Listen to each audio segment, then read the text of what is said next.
ہماری قوم کو تانے مینے دینے میں بھی ایسی مہارت حاصل ہے کہ ہم اس صلاحیت کو ایکسپورٹ بھی کر سکتے ہیں۔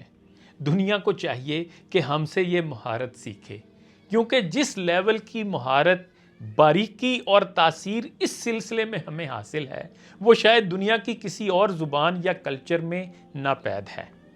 اس سلسلے میں سرگودا سے ماہر تعلیم محترمہ سائمہ مبشرہ صاحبہ نے چیدہ 5 ٹپس دی ہیں، آپ بھی سن لیں۔ پہلا پوائنٹ یہ سمجھ لیں کہ تانے کا مقصد ہوتا ہے اگلے کا ہاں ساڑنا، یعنی آگ اندر تک لگے اور اس کا دل جل کر سوا ہو جائے۔ اگر آپ کا تانا اس خوبی سے آری ہے تو پھر بہتر ہے حسن اخلاق کا دامن پکڑے رکھیں، ایسے ہی گناہ بے لذت کا شکار نہ ہوں۔ جس طرح ٹھنڈی جگت ہماری قومی توہین ہے، اسی طرح ٹھنڈا تانا مارنا بھی ہمارے قومی شعار پر کاری ضرب لگانے کے مترادف ہے۔ یا تو چپ رہیں یا پھر ایسا لفظی وار کریں کہ تلوے سے لگے اور سر پر بھجے۔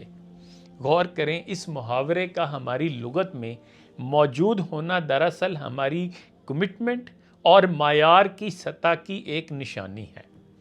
دوسرا نقطہ یہ ہے کہ تانا مارنا ہی ہے تو اسے اس طرح فریز کریں کہ 2-4 لوگ اور بھی اس کی زد میں آ کر جل بھن جائیں۔ مثلا اگر کسی کو کہنا ہے کہ اس میں عقل نہیں ہے تو ساتھ ہی اس کی پھپھی صاحبہ کو بھی لپیٹ میں لیتے ہوئے کہیں کہ اپنی پھپھی کی طرح تو بھی بالکل ہی عقل سے فارغ ہے۔ اس طرح آپ کم لفظوں میں زیادہ نتائج حاصل کر پائیں گے۔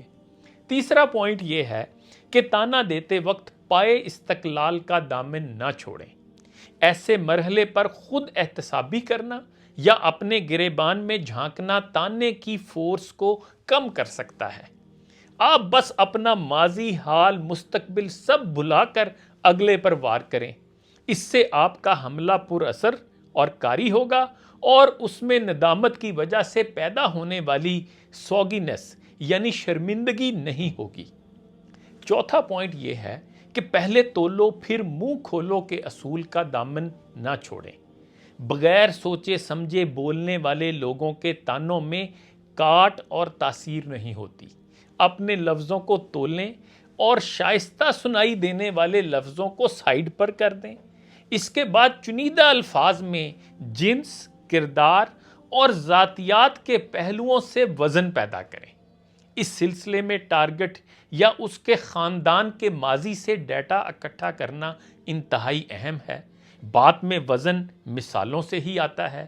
جب یہ سب کر چکیں تو ہر تانے کو پورے اعتماد سے لانچ کریں۔ اس مرحلے پر کسی قسم کی لغزش آپ کے ہوم ورک کو کمزور کر سکتی ہے۔ پانچواں اور آخری نقطہ یہ ہے کہ آپ نے یہ سبق تو پڑھ رکھا ہوگا کہ 90% کمیونیکیشن نان وربل ہوتی ہے، تو تانے تشنیع میں بھی اس پہلو کو نظر انداز نہ کریں۔ اس سلسلے میں ٹانگ پر ٹانگ رکھتے ہوئے قمیض کو گھٹنوں پر پھیلا کر مارا گیا تانا زیادہ ٹارگیٹڈ محسوس ہوتا ہے۔ اس سے آپ کا اپنے حملے پر اعتماد ظاہر ہوتا ہے۔ اس کے علاوہ ایک نتھنے کو اوپر اٹھا کر اور ہونٹ کو ذرا خم دے کر مارا ہوا پوائنٹ زیادہ زہریلا اور کاٹدار محسوس ہوتا ہے۔ مزید برآں آواز کا گہرا اور پرسکون ہونا بہت ضروری ہے۔